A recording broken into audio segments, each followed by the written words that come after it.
Ya, beberapa waktu lalu terakhir saya ketemu Mega, saya sharing tentang apa yang saya alami, ya mungkin 3 bulan, 2 bulanan lah, 2 bulan, 3 bulan. Kalau pagi saya berdoa sama Tuhan, saya minta sama Tuhan supaya hati saya ini diubah untuk benar-benar pengen ngerti hatinya Tuhan. Saya cerita sama Mega, itu yang saya doakan terus, saya minta sama Tuhan supaya hatiku itu bisa sinkron sama Tuhan. Dan ini doa itu lahir, saudaraku, ketika saudara benar-benar merindukan pertolongan Roh Kudus untuk kita ini sadar kalau kita percaya Yesus tapi hidup kita ini tidak bersesuaian dengan Yesus, itu mesti kau tanyakan dalam hidupmu. Mesti tanya, Tuhan, aku ini melok Engkau kok hidupku tidak sesuai dengan maumu. Lah itu saudara tanyakan. Nah, karena banyaknya proses di dalam hidup kita, sebenarnya tujuannya Tuhan itu kan diproses supaya kita ini sadar. Pertama ya, kita itu orang berdosa. Kedua, kita ini manusia penuh dengan kelemahan. Saya percaya itu. Tidak ada yang baik dalam hidup kita sebenarnya. Nah, kalau kita itu merasa baik, hati-hati ya saudara. Itu sebenarnya kita ini sedang menuju ke dalam dosa kesombongan. Tidak ada. Semakin saya sadar, makanya kan saya dorong pelayan baca Alkitab. Kenapa salah satu buahnya itu? Firman itu benar-benar menerangi kita, sehingga kita tahu, oh, pola pikirku ini gak bener, gak sesuai Alkitab nih. Oh, no ceritanya nang Alkitab kok ngono ki ono. Oh, hatiku ini gak bener nih. Nang Alkitab ono itu cerita seperti itu. Dan ketika firman semakin kau makan, firman itu menerangi hidup kita. Dan terang firman itulah yang akan membuat kita sadar, oh iya, aku mesti golek Tuhan tenang. Mana pernah kita dengar khotbah ini, nak bapaknya sugih, anaknya kere, itu mesti sing enak ini, nak dunia bisa terjadi seperti ini ya karena anaknya bang salah. Itu ada di gereja kita itu ada ngalamin kayak gitu juga lah. Dua apa sugih, ukuran dulu ya, kaya. Jadi anaknya lanang siji berdigal gitu, nah gak dikasih warisan dia ambil bapaknya. Enggak dikasih warisan. Ya. Bapaknya pelit, anaknya lanang buat aku ki pelit. Ya nak kita dengar sepihak tok ya, bener juga. Pelit di bapaknya. Tapi dibalik kepelitan bapaknya, wah lagi anaknya nak karu-karuan ndak mau nurut dan sakar-karuan dhewe. Tapi Bapak di surga kan ndak seperti itu. Dia pengen memberikan segalanya buat kita. Cuma kadang kita yang nggak pengen. Karpe diem. Nah itu yang membuka hati saya untuk berdoa, Tuhan. Kalau hatiku tidak selaras dengan hatimu, malah medeni nak aku kayak apa-apa dalam hidup. Nah, saya sharing terakhir sama Mega itu juga cerita.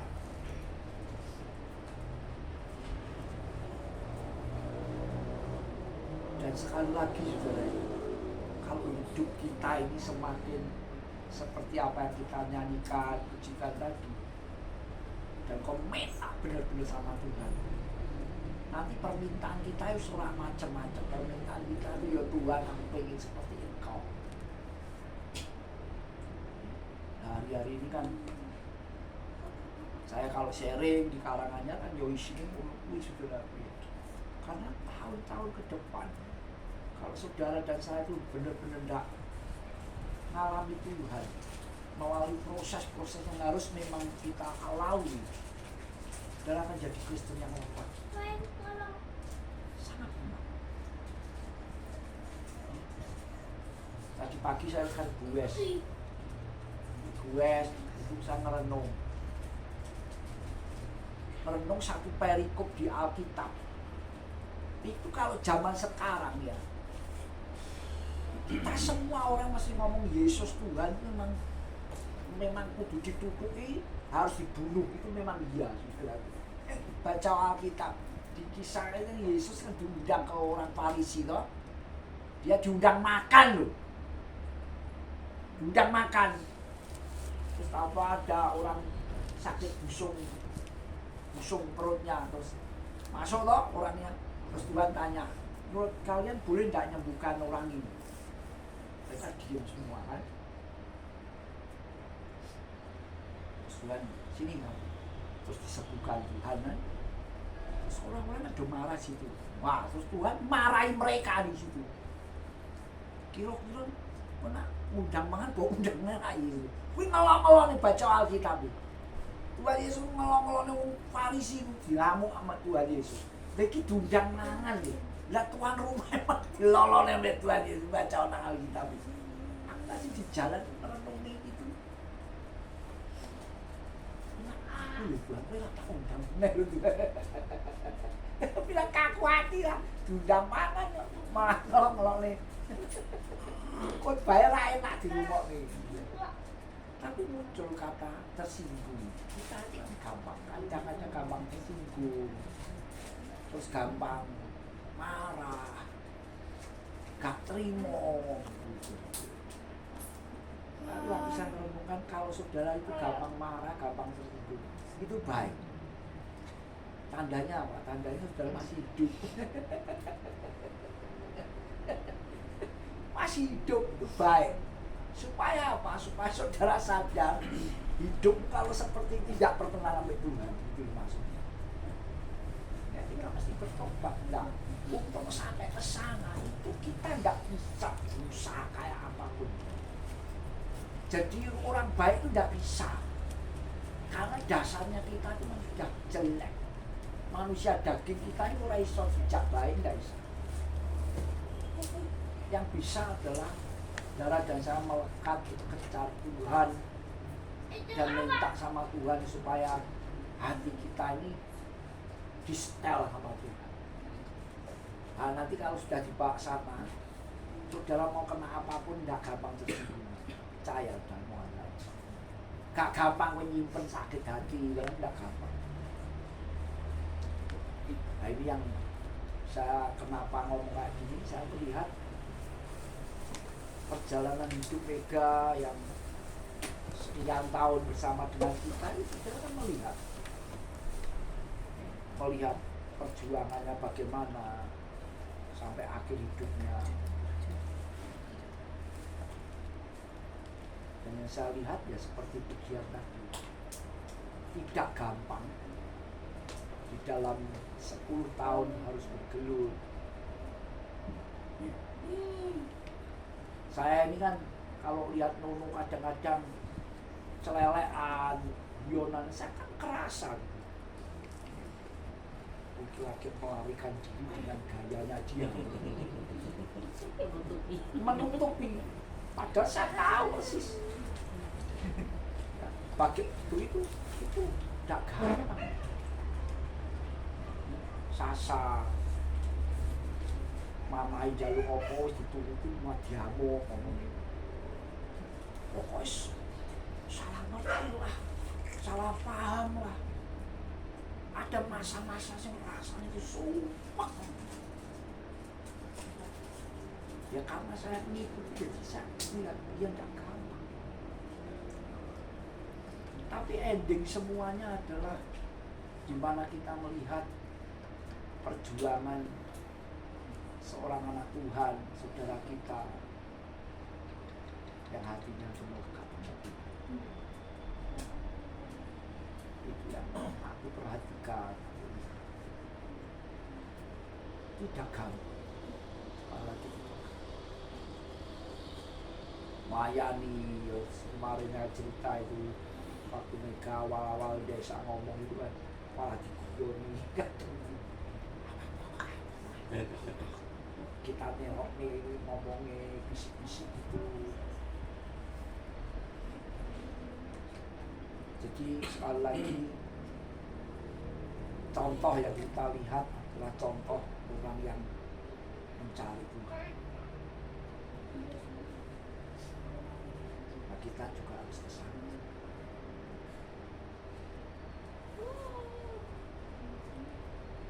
Kali fotonya senang ada Tuhan. Ya, itu aja yang malam hari ini saya bagikan. Jadi malam hari ini kenapa toh saya tadi kan pengen nyanyi pakai buku ini, tapi jujur memang tadi pagi waktu saya doa itu sebelum doa pun saya waktu nyepeda itu saya tanya Tuhan, nanti malam itu ada pistol. Biasanya nak penghiburan yang pakai buku ini nyanyi pakai ini ya. Tapi sudah sejak pagi tadi Tuhan ngomong jangan kau nyanyi lagu-lagu yang benar-benar mencerminkan kehidupan Mega.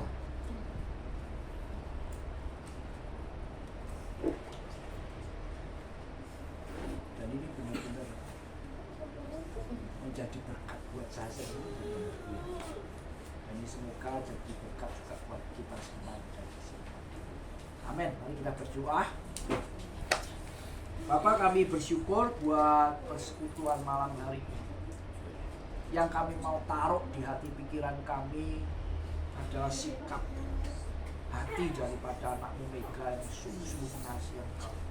Biar itu juga ada pada setiap kami, apapun yang kami alami, Tuhan, biar itu membawa kami semakin melekat dekat dengan Engkau.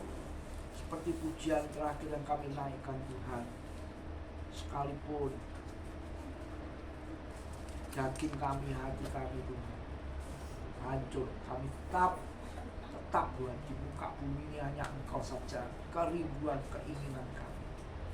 Tuhan, tolong kami semua, biar apa yang kami dengar sharing malam hari ini kami boleh ingat, dan mulai hari ini Tuhan kami boleh mengerjakannya dalam kehidupan kami sehari-hari, dalam nama Tuhan Yesus. Amin.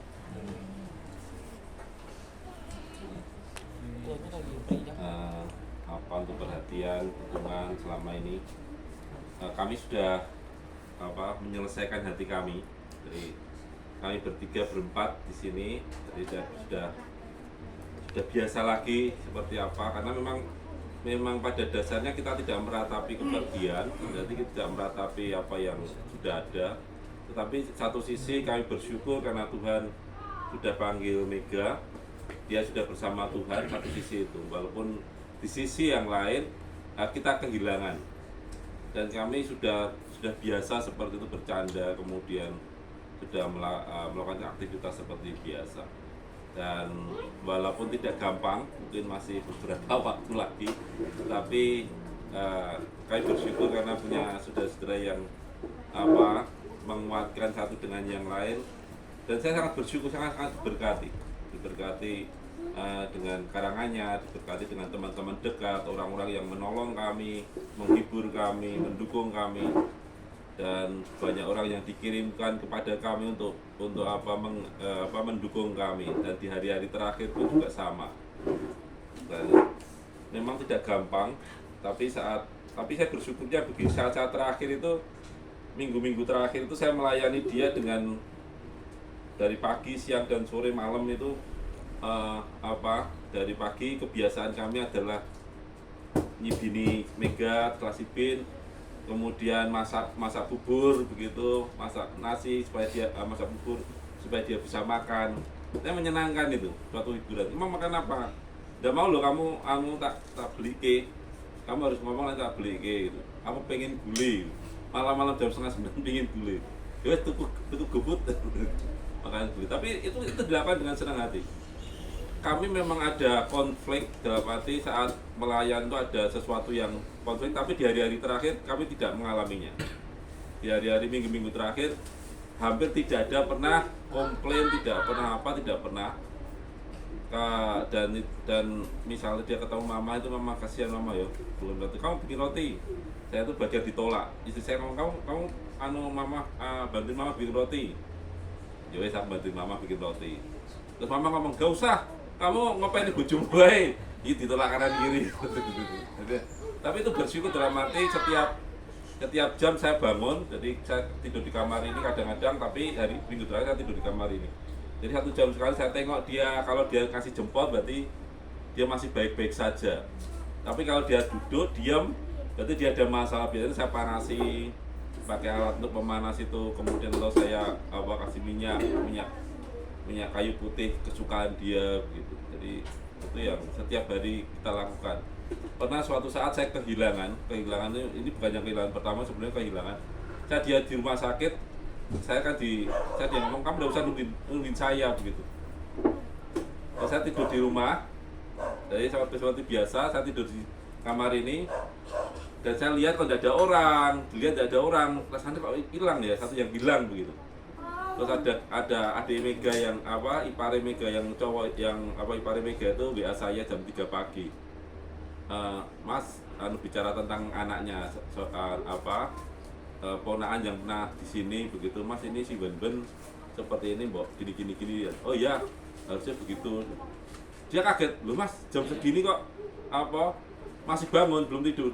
Iya, aku dari saat tidur apa biasanya itu aku setiap jam itu bangun nengoi dia, tidak ada yang ditengoi karena di rumah sakit gitu. Nah itu yang minggu tanggal 4 Desember sampai itu yang jaga di sana itu Lili. Jadi kami berdua diusir sama Mega, kalian pulang saja, tidak usah tungguin kami. Tapi Lili ngotot, tak jagai, aku udah mau pulang, saya yang pulang terus. Dan saya bersyukur Kopeto selalu hampir setiap hari datang dan sharing. Dan sharingnya itu semakin hari semakin mengarah gitu, sudah mengarah ke mendekati. Jadi saat terakhir juga ngomong kalau sudahlah, aku sudah siap semuanya, aku sudah, Tuhan bawa aku kemanapun aku tidak ada masalah. Aku sudah, ya Tuhan, rasanya sudah berhenti, rasanya sudah mentok, tapi tidak ada masalah. Aku mau dibawa Tuhan kemana, aku mau. Itu di hari-hari terakhir saat 2 hari. Dari Senin lupa. Jadi pas Kopeto itu kita sharing biasa, sharing setiap ngobrol bersama-sama. Dan waktu masa-masa seperti ini sebenarnya sudah 3 bulan yang lalu kita bicarakan bertiga. Jadi kalau Mami meninggal, kira-kira Sasa seperti apa sudah dibicarakan. Jadi itu jauh-jauh hari kita sudah siapkan. Jadi tidak pamali membicarakan seperti itu. Oh, kamu pengen aku mati ya? Bukan masalah itunya, tapi sudah kita bicarakan. Jadi dengan itu kita jadi lebih tenang gitu. Jadi lebih tenang, sudah siap seperti apa. Ya terima kasih untuk dukungannya yang tidak bisa sebutkan satu persatu, orang-orang yang itu memang butuh keluarga saat-saat seperti ini. Dan saya bersyukur punya keluarga yang luar biasa. Terima kasih untuk kalian semua. Ya, ya silakan makan. Terima kasih. Ya.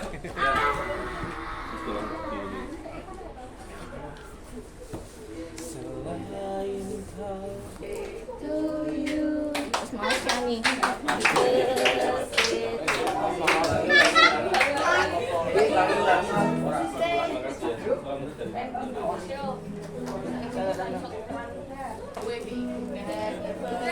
Ini nanti tambah aja.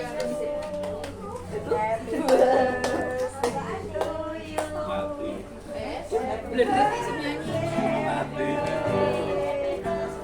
birthday.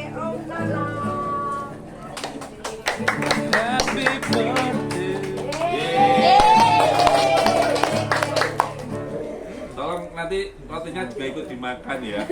Jangan menyiksa kami. Kuenya. Nyanyinya sama tak. Jeng.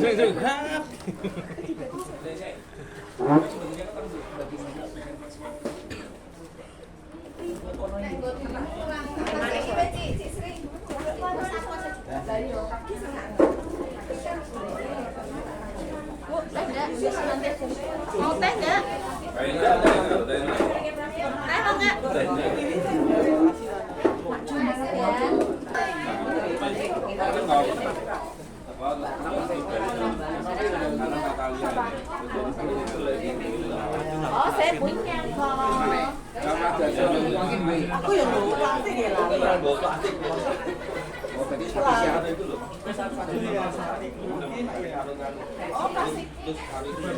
Terima kasih tante.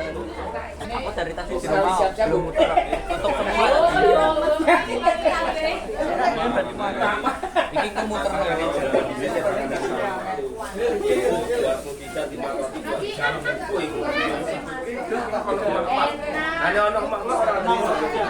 Ah, ketinggalan loh, Ci.